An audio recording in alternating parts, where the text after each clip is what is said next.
আসসালামু আলাইকুম। এই যে দেখছেন ভাই, আজকে আপনাদের ঝাড়খণ্ড পাকুড় জেলা চণ্ডীতলা গ্রামে এসছি আজকে প্রোগ্রামে ভাই।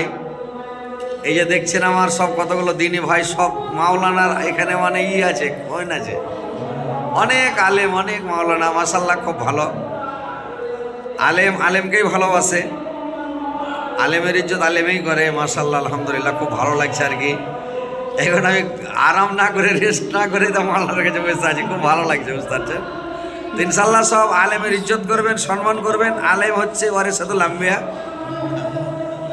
আর নবী রাসূল পৃথিবীতে ভাই আসবে না। এই নবী আল্লাহ রাসূল মুহাম্মদ রাসূলুল্লাহ সাল্লাল্লাহু আলাইহি ওয়াসাল্লাম যে গেছেন, নবীর দরজা সমাপ্ত হয়ে মানে চলে গেছে, আর নবী রাসূল আসবে না কিয়ামত পর্যন্ত। তো আমরা এই যে আলেম সমাজ, এরাই হচ্ছে নবীর ওয়ারিসাতুল আম্বিয়া। আলেমের ইজ্জত করবেন, আল্লাহ রাসূল বলেছেন যদি তোমরা আলেমের ইজ্জত করো আমার ইজ্জত করা হলো। আলেমকে ভালোবাসবে মানে আমাদের ভালোবাসা হলো। তো ইনশাল্লাহ আলেমকে ভাই ভালোবাসবেন। যতগুলো দিনী ভাই আছেন আমার, সব মুসলমান মুমিন আলেমের ইজ্জত করবেন। আলেমের সাথে কোনোদিন দুশ্মনী করবেন না, আলেমের সাথে শত্রুতা করবেন না, আলেমকে গালি দিবেন না, আলেমকে বেজ্জত করবেন না, আলেমের উপরে হাত উঠাবেন না, তো আপনি ধ্বংস হবেন, বুঝতে পেরেছেন।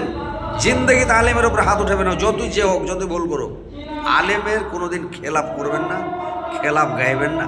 আলেমের ইজ্জত করবেন, সম্মান করবেন, ইনশাআল্লাহ জান্নাত যাবেন, বুঝতে পেরেছেন। তো ইনশাআল্লাহ ভাই ভালো থাকেন, সুস্থ থাকেন, নামাজ রোজা তাসবিহ জিকির করবেন। ইনশাআল্লাহ ঠিক আছে ভাই, ভালো থাকেন।